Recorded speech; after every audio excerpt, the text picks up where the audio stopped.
So welcome to the Deal Finder Corner. So this is your weekly property talk show brought to you by Property Filter, hosted by myself, Guillaume Braque, your favorite Frenchman. I'm the CEO and co-founder at Property Filter. It's the UK's highest rated platform to find deals. And as you know, we're on a mission to empower property investor and deal sourcer members to find another 1,000 deals this year, thanks to the Property Filter blueprint. So the purpose of this Deal Finder Corner is to give you the best of the available resources by inviting expert guests who will share with you the latest and most current strategies, tactics, and secrets about what actually works right now in terms of finding and making deals and the reality of systemizing and running a high-performance business in property. So it really is my pleasure today to reintroduce to you my very, very good friend on today's Deal Finder Corner, so Mr. Mark Shaw. Mark is the self-proclaimed lifestyle investor. He's been investing in property from his laptop using creative solutions, and he specializes in negotiating by email and things like that, so the kind of things we don't really hear very often. And after having built and operated estate and letting agencies since more than 20 years, starting in 2003, if I remember well, and having invested in property itself for more than 25 years, his knowledge and expertise, is gained working on real deals with vendors, agents, landlords, buyers, contractor, investors. Is really one that you can't compare to many around. So Mark is now retired, financially independent, sold his lettings and estate agencies a while back, but he remains active in the market both as an investor and a property coach, running the Lifestyle Investor Mastermind program, doing just 2 cohorts a year. So I'm really happy to have Mark back on the Deal Finder Corner today. So what you can expect on today's episode? What has Mark prepared for us? So how to think like an agent, how to educate the agents so that they bring you creative deals, your lease options and things like that, and how to have the agent promote you and your offers. So it's one of the biggest questions asked I get, on the Wednesdays, and I could not find anyone better than Mark to come and help you with this. So I'm very much looking forward to hearing about Mark's presentation today and listening to his talk. So please give a massive Property Filter virtual welcome to Mr. Mark Shaw. Thanks very much for the introduction, and yeah, thanks for inviting me back. Always a pleasure. I don't like Zooms, but always a pleasure for you. So as we've alluded to, I'm a self-proclaimed lifestyle investor. The first question that people should really start thinking about is, do I know what I'm talking about? Am I actually credible? So all I can say is I've been investing for 25 years. Very relevant today's session is that I've actually owned and operated from scratch a number of estate and lettings agencies. So it's the real blueprint I've put together in all those years.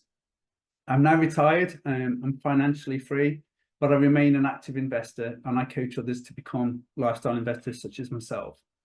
Now, my current portfolio changes on a quarterly basis, but a snapshot now would show you that I've got 88 properties. That includes residential, commercial, new development, land, HMOs, blocks of flats, a hotel. So literally any type of property you could think about, I've kind of got that experience in. But everybody should, if they saw the last session that I did, you'll kind of start to understand how I invest. But I don't really invest the traditional way. And that's why I work so well with agents. I invest from my laptop. I don't really go to properties anymore. The agents do the work for me. I focus on low money down and creative win-win solutions, such as lease options and assisted sales, joint ventures. I only communicate by email, and you'll find that valuable when communicating with agents, because agents won't understand half of what you tell them on the phone. And the big part of my portfolio is scaled, and the vast majority of the deals get brought to me now by active agents, because I've educated them on why they need to work with me, but also, most importantly, how to work with me. And that's where a lot of investors go wrong. They don't actually understand how to communicate adequately with the agents. So myself and Mr. Black got together and tried to decide on how we could offer the most value, because it's only a short time, 35 to 45 minutes. And as he's alluded to, the most common problem seems to be the agent won't put my offer forward to the vendor, or I don't believe the agents actually pass my offer on, especially when you're talking about a creative deal such as a lease option. And there's really 2 reasons why that agent doesn't do that. The main one is they don't understand your offer. And if they don't understand their offer, they can't communicate it to the vendor. And they don't generally know whether it's in the interest of the vendor because they're not familiar with lease options or assisted sales or whatever you're proposing. So one of the first things we've got to do is we've got to start thinking like an estate agent or a letting agent. Once we start understanding things from their viewpoint, we can start communicating better with them. And then we can start educating them on our particular creative deal. Now, generally with estate agents, there's 16 trigger points or scenarios that you can specifically work with them on. There's 12 with letting agents. So if you can start educating agents in each of the scenario, they will know exactly what you're going to do and the solution that you're going to provide. And that's when they'll start promoting not only your offers, but they'll actually start promoting you as the investor to work with. So for instance, an example with myself, an estate agent, he'd just taken on a new development with planning permission, and the vendor said to him, do you have any builders on your books? And the agent, without speaking to myself, basically said, I've got lots of builders, but you need to speak with Mark. Mark's one of our investors that can actually provide you with a solution, probably better than just an agreed price. So they will actually start actively promoting you, and that's what you want. Now, when you start educating agents, there's more benefits for you than you can actually understand at this present time. For instance, you're not just asking them for leads, you're asking them for relevant and qualified leads. So the way that agents work with myself now and some of my colleagues is because we've educated them, they'll bring us the deals before they go on the market. Because if they know that we can offer a solution that they understand and that their client's going to be happy with, and a price that their client's going to be happy with, what's the point of them actually going to the trouble of marketing the property, booking lots of viewings in, carrying out lots of viewings, chasing feedback? You basically make their whole job simpler. So why wouldn't they just bring you the deals before they go onto the market, provided their client is happy with that, which they will be because you've offered them a solution or a price that they're happy with. They're going to bring you all the relevant information about the vendor scenario. So if you are looking at a lease option, they're going to be bringing you information such as how long is left on the mortgage, what's the outstanding amount, what's the monthly mortgage payments, because they'll understand why you need that information now to make an offer. Some people will just go to them now and say, can you tell me whether the vendor's got a mortgage? But why should the agent give you that information? They don't know you. They don't know why you want that information. And then, of course, once they start to understand how you're working, you're going to become a preferred buyer. So you're going to get access to that famous little black book. And as an ex-estate agent, I can tell you them little black books exist. Okay. An important point on negotiating through email. The way that we work with estate agents and letting agents is that we actually communicate by email through them. So, Mr. Estate Agent, to simplify the process for you, I'm going to explain the offer in an email, and I'm going to send it to you to forward on to your client. Your client's going to ask you 2 or 3 questions. I want you to email those questions to me. I will answer them by email, send them back to you, and you can send them back to the vendor. So from the vendor's point of view, it's the agent that's doing all the communication, whereas it's actually me just communicating through the agent. This is how the deals get done so much quicker, because the agent's not messing them up, or they're not confused on what they're trying to explain. So the first question that you always want to be considering when working with any agent is, how can you make their life easier? Okay, once they understand how you're making their life easier, they'll start working exclusively with you. So the first question that's always raised, how do I approach an estate agent? What do I say? The first thing you need to be doing is you need to be very specific with what you're after. Okay, there's no point going to an estate agent and saying, I'm after an investment or I'm after a HMO. They need specifics. We're going to go through a case study a little bit later on. And my phone call to the estate agent, because it's a new estate agent, always phoning on the first time around, is I'm after a 2 to 3 bedroom house that needs a light or general refurbishment, nothing more than a new bathroom or a new kitchen, up to £180,000 in one of these 2 postcodes, because I'm looking for an assisted sale. Okay. And I was looking for something that I could actually take photographs of, because you didn't have any up-to-date photographs. So basically I was very, very specific with what I was after. So as soon as one of those properties come on, they're going to be thinking of me. That's what I mean about being specific. They're going to be thinking of you when they see that property. You can go through their website and use one of their properties as an example to explain how your strategy works. So I think that everybody knows how an assisted sale works. It's basically a flip without you buying the property. So what you would do is you would pick a property on their website, even if it's sold, and you would say, here's an example. I would have offered this price on that. I would have done this work, because you can see it from the photographs on the website, new bathroom, new kitchen. We would have had it on the market on this date at the improved price of this amount, and you would have received your fee on that date and that date. So you've been very specific with timelines in your email. And what they're doing is they're looking at their own property and they're actually relating exactly what you would have done, or how your creative solution would have worked. Okay, so if that one falls through, they're going to come straight back to you. But more specifically, as soon as another similar property comes on, you're going to go to the forefront of their mind.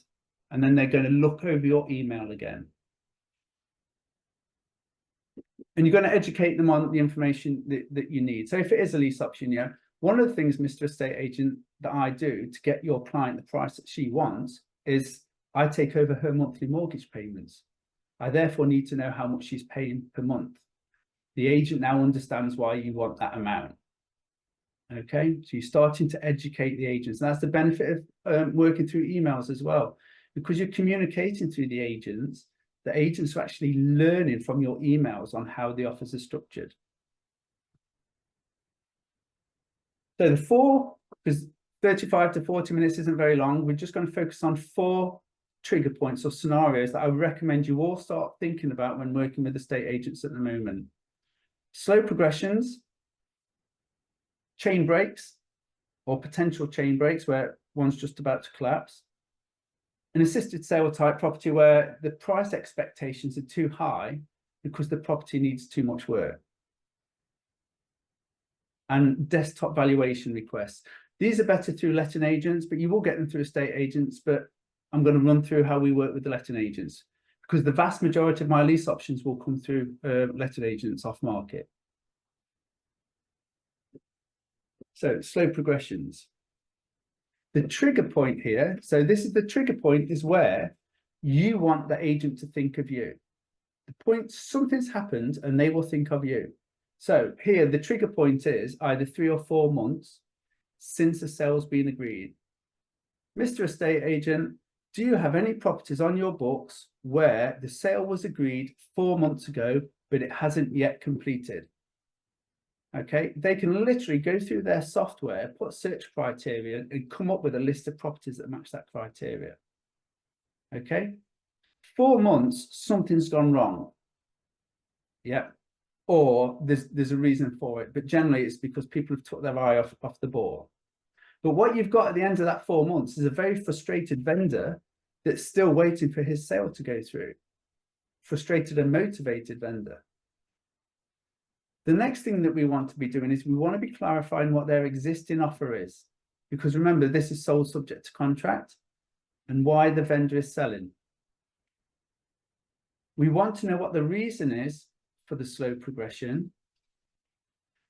And we're going to basically explain to the estate agent why they need to be putting our offer forward, even though it's already got an offer accepted on it, in a way that they're going to be happy with, not you've got to put my offer forward, it's the law. Okay, now point 2 and point 3, they would generally not give you that information until you've covered point 4 and they understand how your offer's working. So here's what it would go. Mr. Estate Agent, this would be a phone call, a conversation to explain it to you. So Mr. Estate Agent, I noticed from your website that such and such a property sold 4 months ago, but it's still shown as sold subject to contract. Has it not completed yet? No, the sale's still going through. Okay, I've seen the photographs. I know the area really, really well. I'm happy to view it if my offer's accepted, but I would like to put an offer in. But you can't, we've already got an offer on that property. I understand you've already got an offer on that property, but you still need to put my offer forward. But this is going to benefit you in two reasons and also benefit your client. The first thing you're going to do when I put my offer to you is you're going to contact your buyer. And you're going to say, unfortunately, we've had another offer. I do legally have to put it through to the vendor, but I just wanted to let you know. Where are we with your purchase at the moment? Why has it took 4 months? And they will know whether that sale's actually going through or not, or whether the buyer can't do it and he's just not told them, or it's actually going to speed the buyer up and he's just going to complete on the sale. So, Mr. Estate Agent, whatever happens here, you know, the buyer's going to be pulling their finger out and you'll probably get the completion in your fee much quicker. You're also going to contact your vendor and say, I appreciate that we've already got an offer accepted on your property, but we've had another offer in and I have to report it to you. It's for this much, but, and it depends on what you're doing, whether it's a lease option or a cash purchase, but as a cash purchase, he's made a lower offer, it is cash, and he's guaranteed that he will complete in 4 weeks. Now, there's always a bit of back and forth, finding out what the delay is, but more often than not, the frustrated buyer will say, if he can complete in 4 weeks, I will go with his offer, but if he can't, I'm sticking with my original buyer. Okay, so Mr. Estate Agent, you win either way, because now what's likely to happen is that property is going to be sold in 4 weeks when it's already been going on for four months. You either got to sell it to your existing buyer who's pulling the finger out, or I'm going to have it, and I'm paying cash and I'm completing in 4 weeks. So here's an example. I'm not spending too much time on figures, but this was a referral from the estate agent. Estate agent already understood if they've got anything that's gone over 4 months since their offer was accepted, and it doesn't look like it's moving very quickly, to contact me. So they just sent me the Rightmove link. The vendor's very frustrated because this has gone on for 4 months. It's compliant, tenanted. It's actually 3 flats on one title. It's a title split. And they've gone with my low cash offer because I've guaranteed them a 4-week completion. Now, I will only use often cash on title splits because it's a way that you optimize the deal.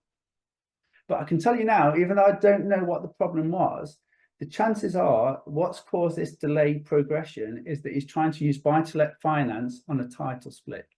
It's something to do with the finance, and that's causing the problems. So purchase price, 195,000, literally just spent 16,000 on a light refurb and splitting the title and got an uplift of 120,000. Okay, and the only reason we got that property was because the trigger point at 4 months that flagged up on the estate agent software. So just educate them on how you can help with slow progressions, because agents are as equally frustrated as the vendors. Second scenario I'd be focusing on, and this is because you can educate estate agents in advance. Yeah, so again, the trigger point goes off. They think of you because the chain's about to collapse. Mr. Estate Agent, I'm very interested in chains that are about to break because I've got a solution where I can save the sale. And for everybody, if they don't know, basically a chain break is somebody's selling their property so that they can actually buy another one. Normally it's to access the equity, so they can use it as a deposit. Normally it's so they don't have 2 mortgages. Okay, Mr. Estate Agent, what I can do is, even though you'll be the first person to understand that the chain's about to collapse, because what's going to happen is, most commonly, the buyer's had a down valuation. The survey is coming lower. So the buyer phones you and said, I've had a down valuation, I need to reduce my offer. But you know as an estate agent that your client can't accept a lower offer. They need that price to buy on because they're in a chain. Okay? Even if you put that property back on the market, you're still not going to get a quick sale fast enough to actually save that chain. I can do something called a delayed completion. I'll email you the details, but this allows me to pay a deposit on exchange in 3 weeks, which is more than enough time to save a chain. So you kind of get them to understand the concept. So we're doing a delayed completion. I'm giving them option consideration. I'm going to go through it in a little while. But basically, I'm paying them enough where they can actually still continue with the property that they're buying. So the trigger point is the chain's about to collapse. It's about to break. I need to know what the existing offer is and when they need the exchange date. The agent will give me this information because they know that I'm saving their chain. I need to clarify how much money the vendor needs from their sale to buy on. Okay, it's not always the full amount. I've had somebody where they just needed the cost of a refurbishment. Somebody that only needed £7,000 out of the property to use towards their purchase.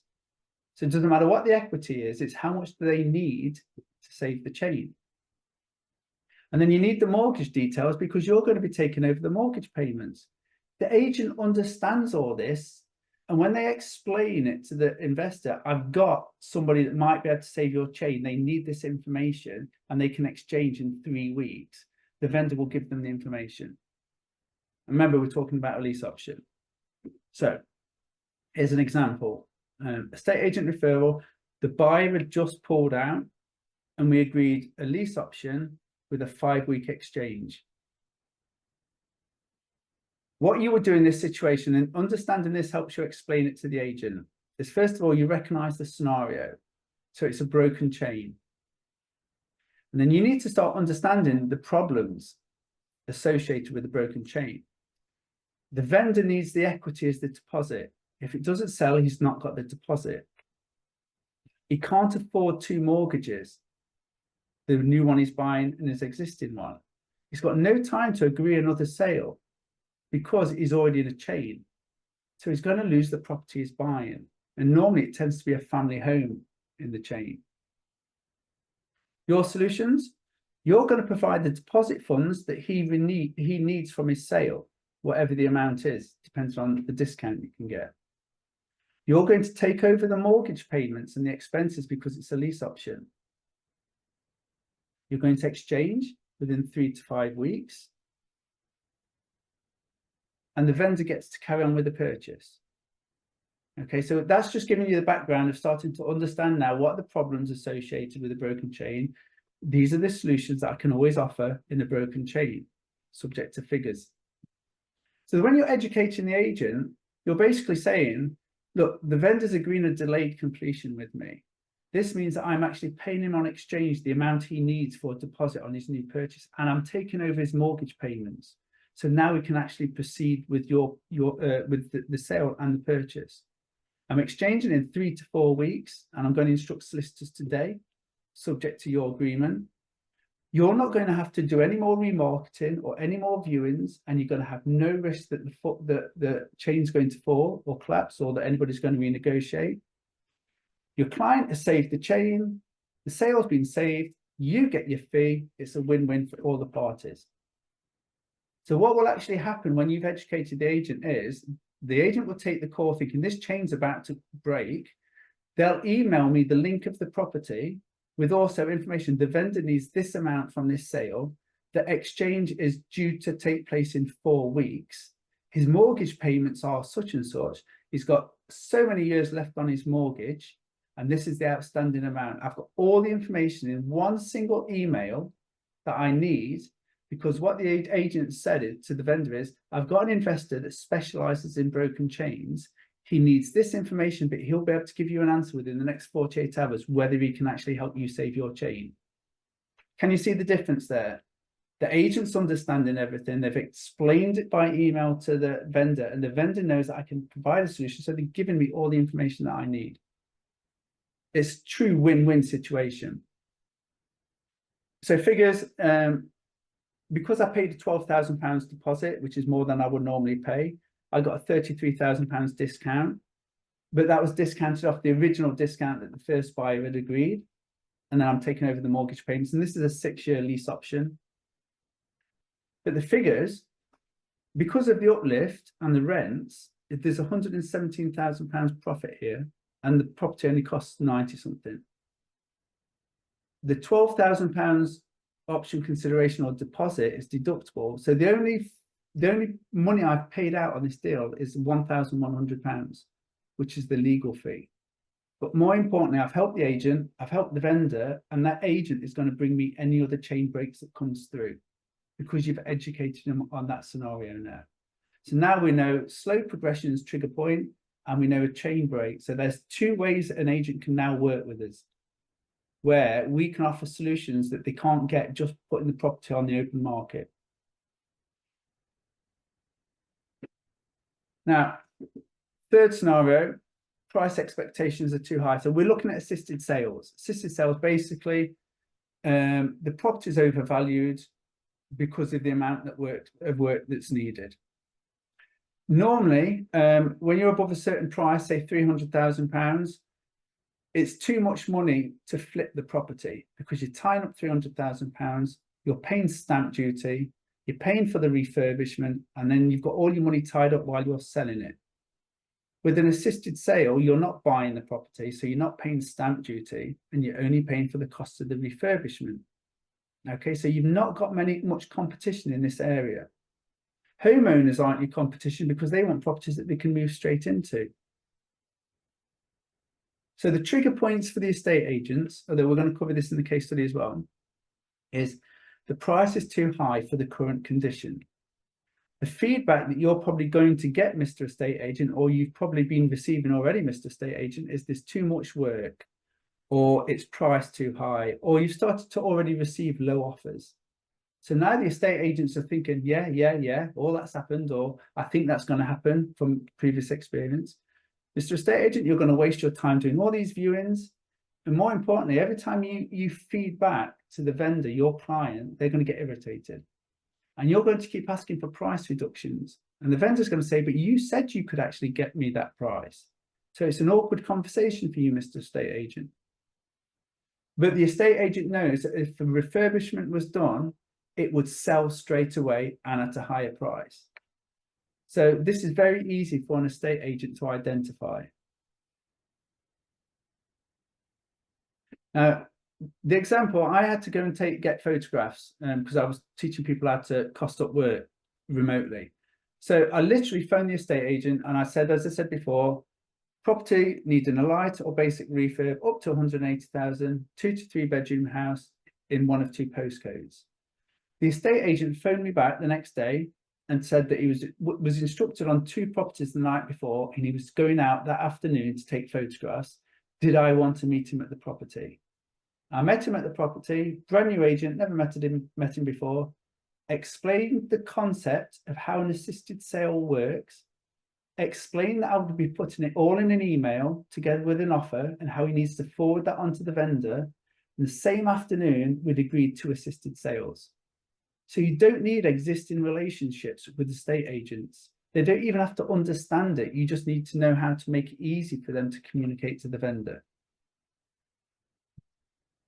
So this is the 2 properties. They're both these 2 semi-detached adjacent. He lived in one, rented the other one out. And we agreed 9 months delayed completions or assisted sales on both properties. So again, we understand the vendor scenario. It's an assisted sale. It's a dated property where we can actually refurbish it and make money. It's a flip, but without ownership. Potential problems, empty property costs. The vendor's going to get frustrated because of the feedback. It needs too much work. It's priced too high. Lots of potential, but I'm not going to offer. There's a chance it's going to get downvalued on survey. So any buyer is going to try and reduce the price or pull out. And he's going to receive low offers. These are the potential problems. The solutions that we offer them with an assisted sale, we cover all empty property costs. You have no more expenditure on this property. You've got certainty of sale, the legal contracts stating the price I need to pay and in what time frame. The property is going to be fully refurbished and survey compliant, so your buyers are going to be able to buy it straight away without any down valuations. And we can offer close to the asking price. So think, as I said before, what did we do for that estate agent? He's not doing any more viewings. He's not doing any more progressing. He's got the price his client's happy with. He's got his fee after 4 weeks. You can always offer him a second fee if you wanted to when he sells it for you to the buyer after the property's been refurbished. So it really is a win-win situation. Everybody's happier. You've just made the agent's life a lot easier, and you've given the price that the client's happy with. This is why they will bring you the assisted sales before they come on the market. Why should they go to all this work if they can say, Mark, I've got this property, I forwarded you the link. In fact, they just emailed now. So they've emailed, got this property, here's the link. This is how much the vendor needs. What are you willing to offer? And they'll send extra photographs. So they'll take photographs of the meter for me, the boiler, close-ups of the windows, things you don't normally see in estate agents' details. Because all this information is being sent to me before the property goes on the market. If I say, yes, I'm happy with that price, I'll put you an email together. I'll put an email together, send it to him or her, they forward it onto the client, the sale's agreed, and then they don't need to put it onto the market. What I do actually say to estate agents now is, we've agreed a price, stick a for sale board up for a bit of marketing, and then in 3 days, show it as sold. That will make your agency look really good. You'll probably get some more instructions in the area on that basis. But the bottom line is I've added my purchase agreed without it going on the market. So this example of meeting the valuer, this is what the property looked like. It's nothing special. With assisted sales, you don't want anything that needs major work. So it really is a basic refurb. The kitchen ceiling is actually fallen down, you can't see. But it's literally just a new kitchen, paintwork and carpets, nothing major at all. So this is the conversation, okay, that you would have hypothetically with an estate agent. But it's, what you want them to do is you need them to understand the concept of an assisted sale, okay? And then you're going to follow it up with a detailed email. So, Mr. Estate Agent, you could be at the property, or you could look at the photographs on their website, see how long it's been on the market, and it's dated. So, Mr. Estate Agent, I'm going to be honest, and I think you already realise this, the property is priced too high for the amount of work that's needed. But I understand why you've priced it at that, because if you hadn't, they would have gone on with one of your competitors, because we're thinking like an agent, you see. So to stop it going on with the competitors, you put it on at this price, and you've probably got a contract of 8 to 12 weeks. And in that time, you're going to try and get some price reductions. And every time you ask for a price reduction, the vendor's going to say, but you said I could achieve that price. Why are you asking me to reduce it? So it's an uncomfortable conversation for you, Mr. Estate Agent. But we also know what's going to happen. You're going to get some low offers. You're going to get lots of feedback saying that the price is too high. The nasty conversations to have with your tenant. Now, could you help me here? If I put a new kitchen in and a new bathroom and refurbished it throughout, what do you think that you could achieve for this on the market? So if it's a £200,000 house, they might say, well, you'll probably get 300,000. Okay, well, this is what I'm going to do. I'm going to offer your client, what do you think she would accept? It's on at 200,000. She'd probably accept 180. I'm going to offer your client 180,000.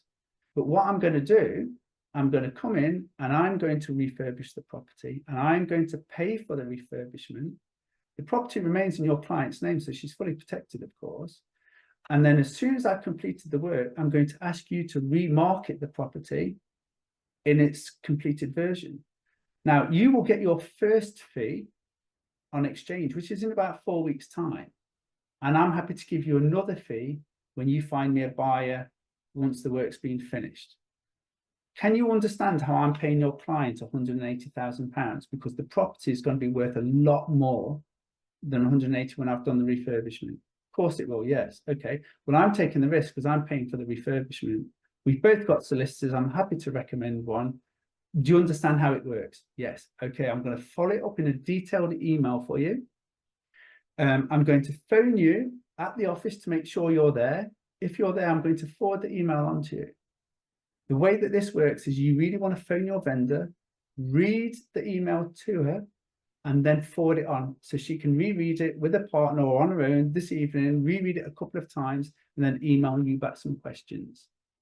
So you've explained it to the agent exactly what's going to happen, but none of it's gone in.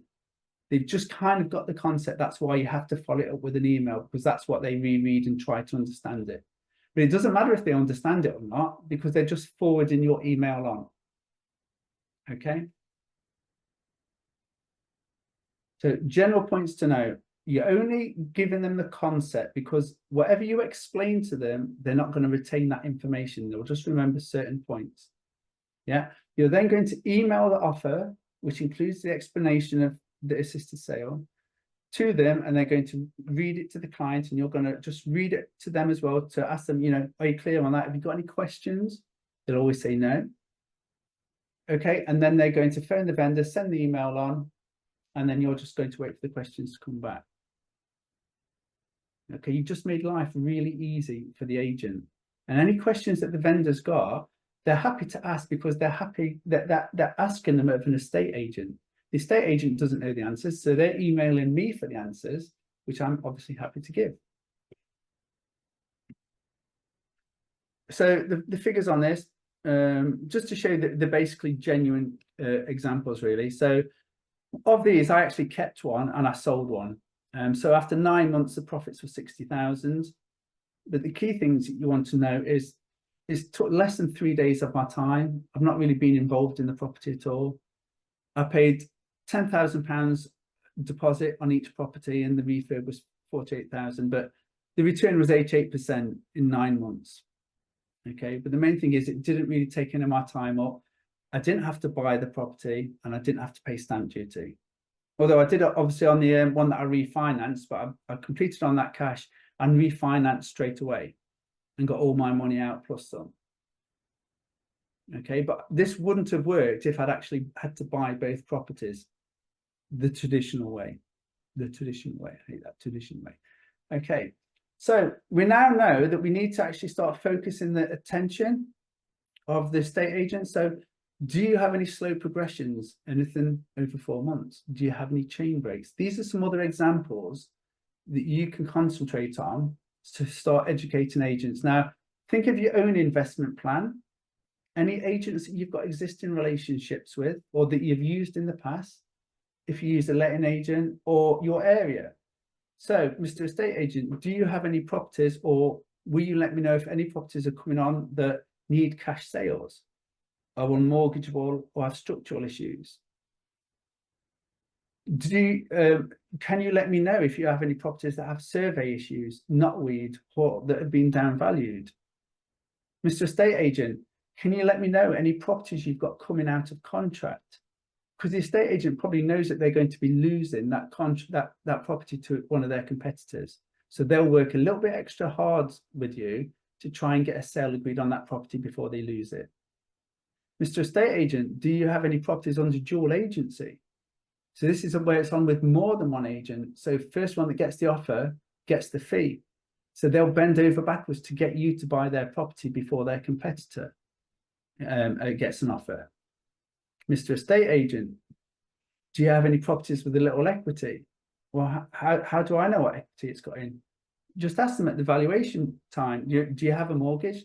Can you let me know how long's left on the mortgage? Do you know what the outstanding amount is? Because it's part of your valuation form, how many bedrooms, does it have a garage, do you have a mortgage? They'll give you that information. You're educating them. Mr. Estate Agent, do you have anybody with portfolios or probate properties?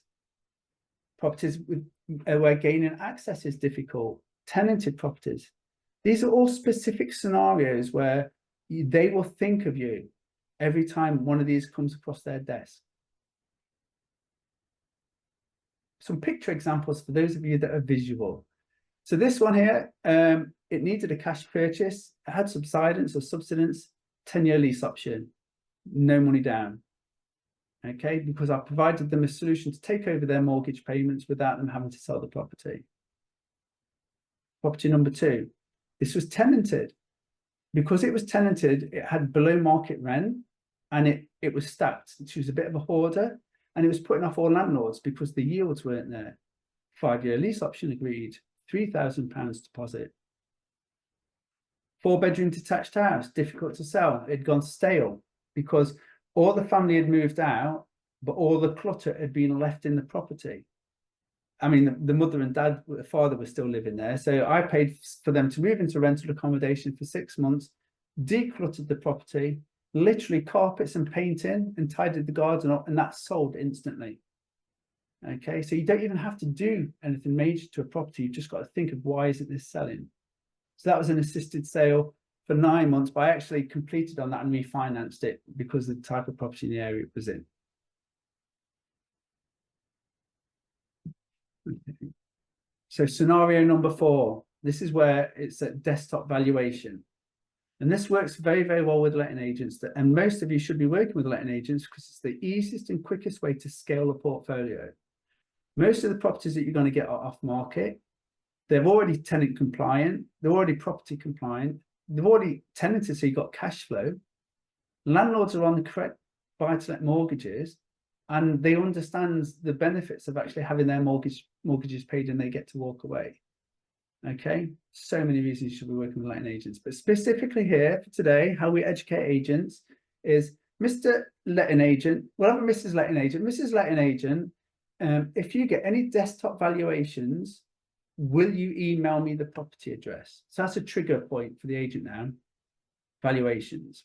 And the landlord is likely to contact them as their letting agent, even if they self-manage and the agent found them their tenants, because they've already got a relationship with that agent.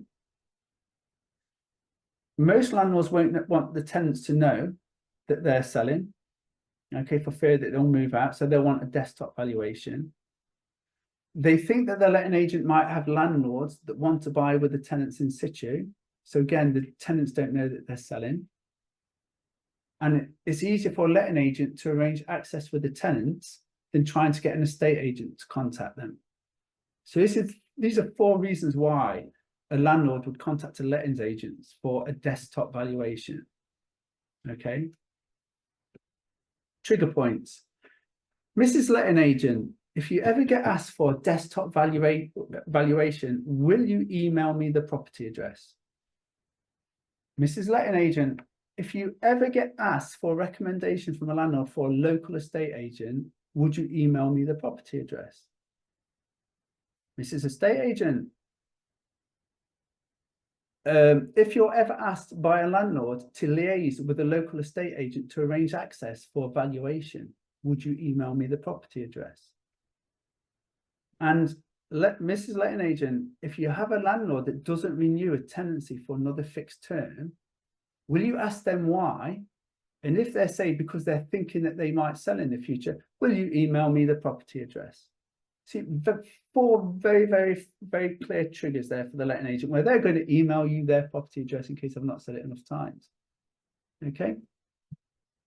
Here's an example, simple example, referral from a letting agent. It's a block of 6 flats. It's that entire block. I was able to buy this off market with one of the flats being a lease option, and I got £132,000 discount. The property was fully compliant, tenanted, no works. And all it was is that it was a social housing provider. They'd used the letting agent to find tenants, but then they managed them themselves. And they literally phoned up saying, can you recommend 3 local estate agents in the area because I need to value the property? Funny you should mention that because we've actually got an investor that's specifically looking for blocks of flats at the moment. Would you be happy for me to forward your email address onto him? His name's Mark.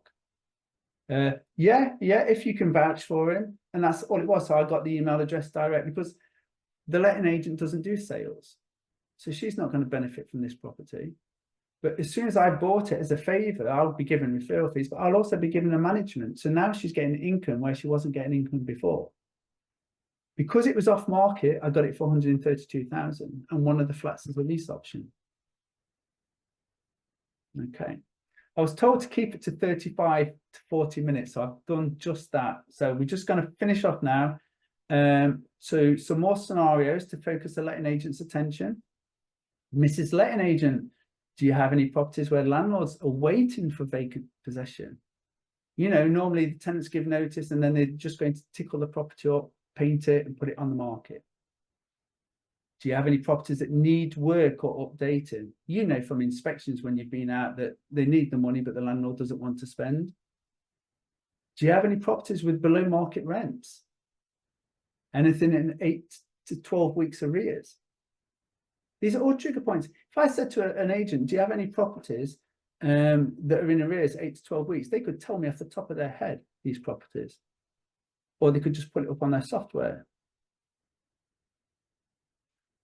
Mrs. Letting Agent, do you have any properties where you find them difficult to let? Instead of going on the 3rd or 4th viewing, that you're doing multiple viewings?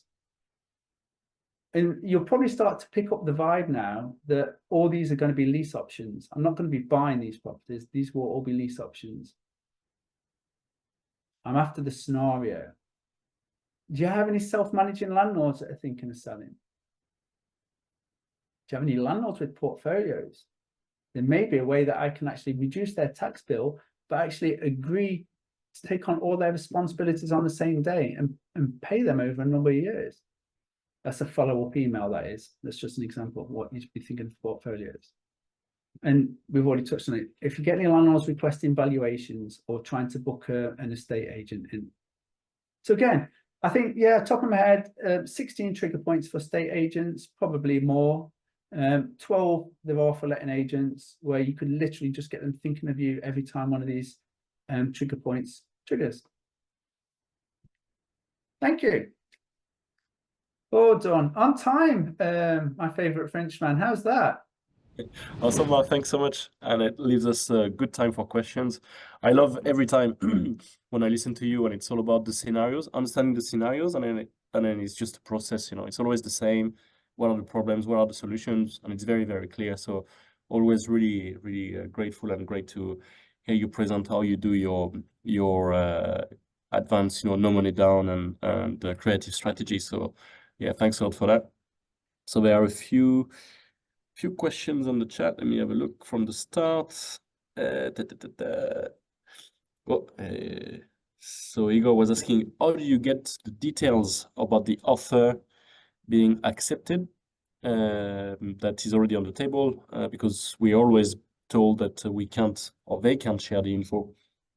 No, again, if they understand why you need that information, and it can be something as simple, I can't put my offer forward if I'm not going to put an offer forward until I know what the other offer is. Yeah, an easy way to do it, just to sort of cut through it all, is they can't give you the amount, but they can suggest the amount. Okay, can you tell me, was it above 100,000? Yes. Was it above 110,000? Yes. Was it above 130,000? No. 125,000? I can't say, but it's close. They'll give you that information because they know that you need that information for the offer. But some of them, if they're employed, you know, and they don't know why these rules exist, they will just know that they can't give you the offer amount. But you can ask the questions. But again, if they know the reasons of why you need that information, they will fall over themselves to give you the information. What happens now is when you ask, you know, can you tell me what the offer is? They don't understand why that's relevant because they're just wanting you to make an offer. Yeah. So again, it's when they start understanding why you need this information, they'll be very forthcoming. And it's not the estate agent's fault. The estate agent generally doesn't understand why you want this information. And most estate agents, to be honest, and I used to be one, we don't like investors. Yeah, you waste our time. Half the time, you're not even buying properties for your own self. You're buying them for somebody else. So you're already against it with estate agents. But the difference with me and the difference I'm suggesting to you is that you're coming across as you're trying to provide a solution. You're working with them. Yeah, you're just not after a below market value price. That makes sense. Awesome. Yeah, Mark, thank you. Patrick's asking, is there a risk that when you educate the agent, he starts doing it for himself, or he or she educates other, you know, investors they're already working with? Yeah, you've got to be careful. For instance, if you're dealing with commercial agents, the risk is that they'll be getting bigger recognition gifts of existing clients for taking them deals. If you're dealing with smaller agencies and it's the director that owns them, if they're an investor and you start educating them, yeah, they might start doing that. But you'll be amazed on how many people in estate and lettings don't invest themselves. Okay, so you'll kind of understand straight away. You'll see from the email. So you're not giving them too much information.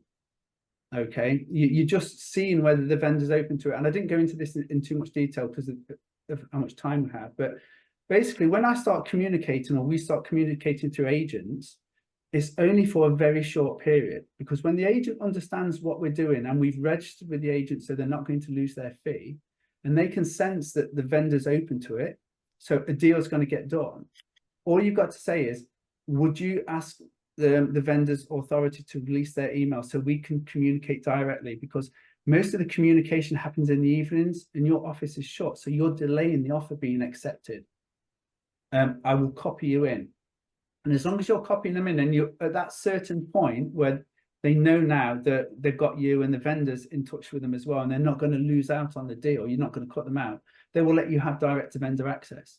And then that's when you don't copy the agent in, like you said you were going to do. Yeah. You do all the negotiations, then you copy them in when the offer's been accepted. You don't let them see all the transcript between, you know, when you're asking the questions. You just let them know that we're expecting an offer to be accepted on such and such, or we've agreed, so we're now instructing solicitors. It's like with property sources, never show them what you can do, pay them their fee or agree to pay them the fee to get them out the deal. You just want an email address for the vendor. That's the only reason you're viewing properties, is to get an email address for the vendor. The only reason you would be sending letters as well, yeah. To get the email. Yeah, I don't even give them my phone number. It's just an email address. Well, when I used to do letters. Julie's asking a question: do you mentor people, and how can we get in touch with you, please? Mentor people? No, I'm retired. No. No, I run a mastermind, couple of masterminds. You can DM me on that. But no, I don't do the mentorship thing, not one-on-one. But we do mastermind groups. How many? So I believe it's twice a year. You've got some cohorts. So yeah, I don't want to seem like I'm selling. How many people at a time? So because if you say it's not one-to-one, is it 50 people at a time? Is it yeah, no, we do a group twice a year, and it's 6 months per program, and there's up to 30 people in it, but it's split into 2 groups. So some will do like a morning session because it's by Zoom, and some will prefer an evening. So it's Tuesday mornings for 2 hours every other week, or Thursday evenings, so everybody can jump on. If somebody can't make one, they can jump onto the other, and it's recorded.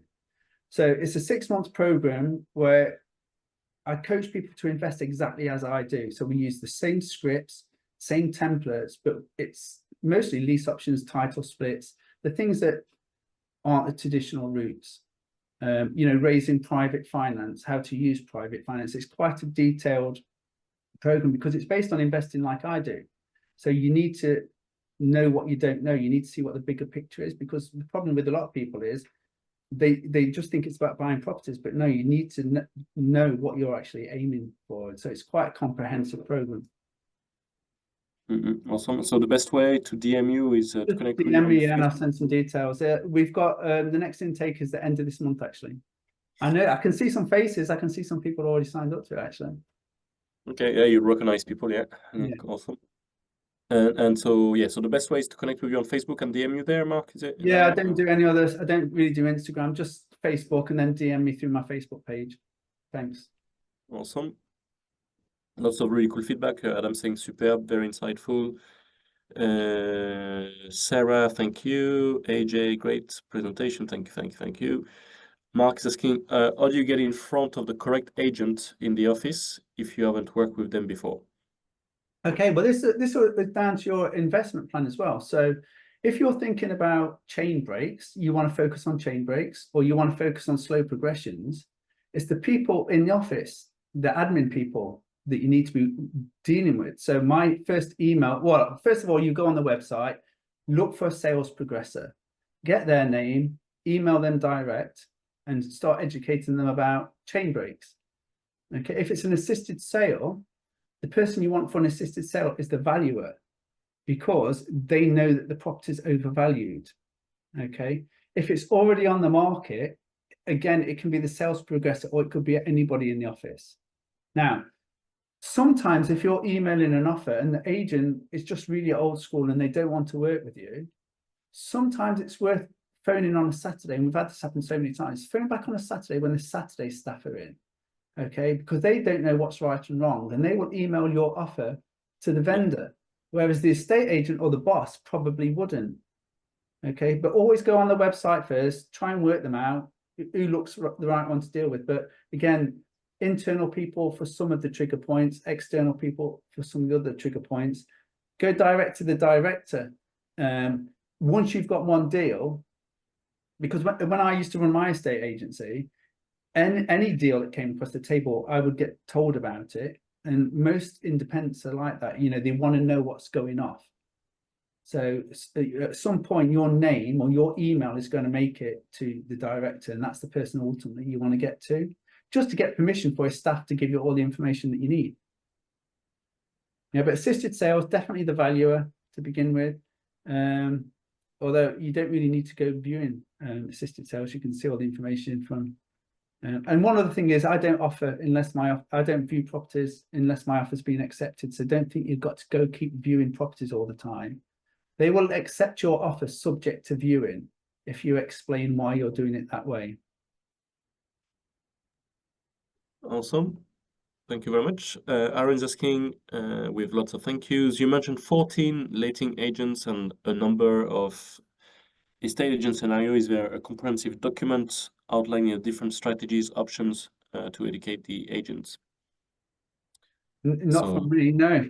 No, that's valuable. It's one of these where if you tell him, you'll have to kill him, you know, is it? Yeah. Like, no. I share stuff like that, but no, I can't just give you a list. The thing is, you'll start recognize everybody focus just on one thing. If you understand a flip, yeah, everybody focus on a flip to begin with, but start increasing the value. So in Nottingham, anything under 200,000 will get picked up by builders or amateur investors, but they won't touch anything over 300,000. So focus on the £300,000 properties as assisted sales, because you're only paying for the refurbishment. You're not tying up £300,000. So that's the first thing you want to do, focus on assisted sales, even if you live in expensive areas, because it's all relative. You're only paying for the cost of the refurbishment. If you know a contractor, joint venture on an assisted sale with the contractor, so the contractor pays for all the work.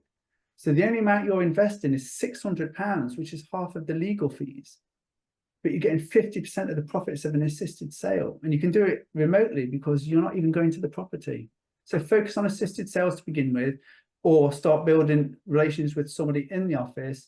And I would focus on chain breaks initially, because you're more likely to get a lease option on a chain break than a slow progression.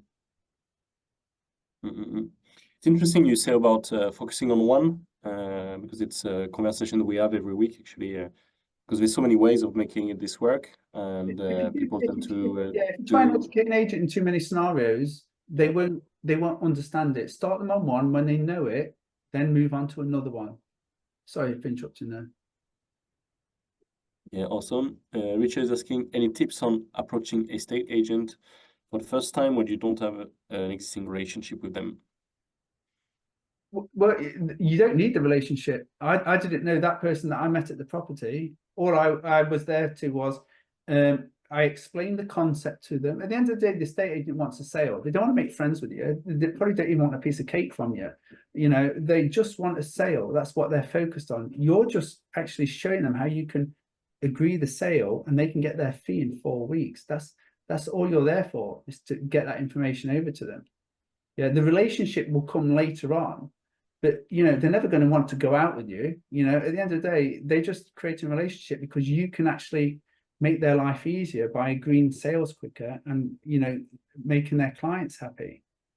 So, you know, the only reason you're meeting them is to get them to understand the outline. So you don't even need to meet them. So we said before, if you go onto their website, find the valuer, get their name, get the address off their website of that particular property, and say, use as an example, these are the type of properties that I'm interested in. This is what I do. And then, you know, I would agree that price. We would carry out this refurbishment, and you get 2 fees. The information is in front of the estate agent. Then they don't need to meet you. They're either open to that kind of concept or not. If they are, next time they get a valuation, they'll give you a call and ask for further information. Yeah. I used to hate people coming in the office and ask to speak to me. I'm too busy. As an agent. Yeah, exactly. You know, and as an owner, you get irritated when your staff are talking to people.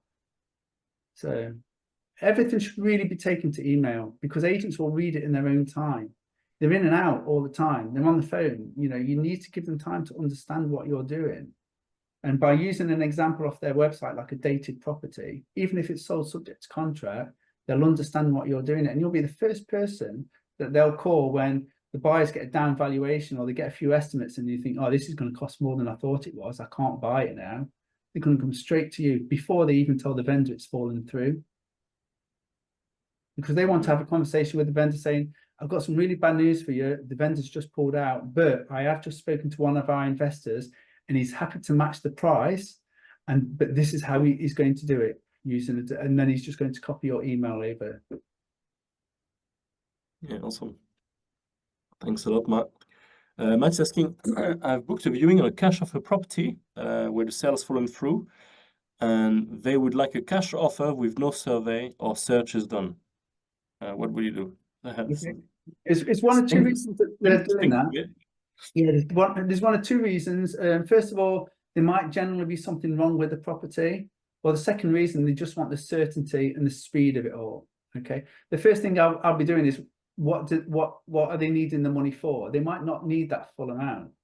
If it's not got a mortgage on it, there's so many scenarios you can use. If it's not got a mortgage on it, can you just find out what the price is and what type of building it is? Is he here? Yeah, I can see Matt. Feel free to unmute yourself, Matt, if you want. Yeah, it's 110,000. It's a 3-bed semi. No central heating, but had an offer. 5 weeks later, it's fallen through. It's just come back on the market yesterday. Okay. And what's your plan with it? Are you selling it on? Are you going to keep it as a buy to let or something? Well, I'm fairly new to Property Filter. This is, so I'm I need to be kind of I need to see it obviously tomorrow, on Monday. I could keep it, but I don't have a lot to put down, so I'd be doing something creative with it. Or selling it on. I'm happy to do both. Does it look like somebody's died? Not quite. It looks a little dated, but not quite like somebody's died. Right. What I would be doing with it, and obviously there's different levels of experience. The first thing I would be doing is, why are they selling? Where's the money going to? Because if it's an old dated property, chances are it's not got a mortgage on it. Yeah. What I would be looking at is some sort of agreement where it's like a delayed completion, but I'm giving them access to some money. So if they just say, I've got no plans for the money, I'll sell it because it's become a liability. What I might say to them, well, it's worth £110,000. I'm happy to agree to £110,000. What if I give you £10,000 on exchange? And for the other £100,000, what if I give you 8% on £100,000 and I'll pay you that quarterly? Property stays in your name, until we complete. So what you would do in that time is you've agreed the delayed completion. I know you're going to go in and you're going to do the works, but you've not had to buy the property. Yes. Okay, and you're paying them an interest rate for the equity in their property where they're not getting any money at the moment. So not only are they got no more expenses on that property, they're now earning income on that property. And as long as they don't need a huge amount of money and they've got the amount on exchange, they've got no reason to sell now because now they're making 8% on 100,000. Yeah. But for you, you've not had to tie up 100,000. You're not paid stamp duty, and you can sell that on without ever owning it. So that's what I would do. Okay, thank you. Yeah. Awesome. Thank you so much, Mark. We've got a few questions. So, Nadia, are you looking for properties around where you live and viewing them all yourself, or getting builders to view them for you? No, I never view properties. We bought a hotel and blocks of flats, never viewed them. It depends on your investment plan. I'm a lifestyle investor, so I protect my time. I don't want things that are taking too much time up. So the easiest way for me to scale properties is through letting agents or properties that have already got tenants in. So if you think about it, what am I actually going to be looking at? If the tenants are in there, it's got to be in good condition. It's going to be compliant. I can have the tenant send the letting agent or the estate agent a video walkthrough. I don't need to view it. Okay. If it's a bigger refurbishment, I'll send one of the contractors around that I'm going to use, and he'll size it all up. There's nothing really for me to look at. I do stick locally. I only invest in Nottingham unless I'm investing with colleagues using their experience, but it's not to go and look at the properties. It's so that I know the area. So I know Nottingham very, very well. I know the tenant types. I know what prices I can achieve. I've got contractors that can actually go out. I've got agents that can fall back on if I need to, because I've built my own ecosystem in Nottingham. So I'm not a great believer in investing in another area. But if you live down south and it's expensive, and you want to grow a portfolio, then what you might want to do is concentrate on assisted sales in your local area, because you're only paying for refurbishments, and build a portfolio in another area through letting agents. Get the letting agents to actually, you're going to be getting the purchases from the letting agents from their clients. They're all tenanted, they're all compliant, they're probably already managed. The agent's already got trusted contractors. You can scale your portfolio without ever visiting the city. Awesome. But always invest close to home, but it's more for your knowledge rather than the physical proximity to the building. It's so you know the area, is my advice. Yeah, awesome. Thank you. Reese saying, thank you, Mark. Looking forward to the mastermind starting. So yeah, do reach out to Mark if you want to spend more time with him over the next 6 months. Barbara, thank you, Mark. Very valuable. Got so much from that. Lots of thank yous. Shri saying, thank you. Very helpful. Do you have to have a limited company to do assisted sales? No, assisted sale is just a purchase. At the end of the day, anything you buy, you can buy in companies. So I at the moment, because I'm not after cash flow, I do lease options, but the lease options go in my children's names, you know, because they can benefit more, but they can't get mortgages. Yeah. Or you can have them in your companies, or, you know, if you're playing around with your capital gains tax and you're doing an assisted sale, so you're going to have a chunk of profit, use it as part of a tax planning, have it in your personal names or yours, your partner's, and your child over 18, so you're using their allowances. And there's different ways to do it. You know, you'll end up buying most stuff in your company name just because you've used all the benefits of having things in your personal names or your children's names, but you can buy them wherever you want. Remember, Yeah, awesome. you're not actually buying them, are you? You're basically controlling them and taking the profit, so you're not actually buying properties with delayed completions or assisted sales. Is it then income tax? The income tax on the rent, yeah. So what happened is on an assisted sale, so you flip it, so you make £80,000. Yeah, you're taxable on the 80,000. So corporation tax if it's in your company, or capital gains tax if it's in your personal name. Is it a capital gains? It's not an No, income. chunk of profit, yeah. Yeah. Unless you're trading, if you're doing these a lot, they could argue the trading, but there's ways around that, legally around that. Awesome. Well, that's it for the question. Lots of thank yous and really cool feedback. So really appreciative of all your time, Mark, and come and share your wisdom with us today. Do you have any sort of closing sentiment for us today? No, I've just seen somebody's question pop up though. I'll just answer that. So on the 8% for Matt, do you have that deductible?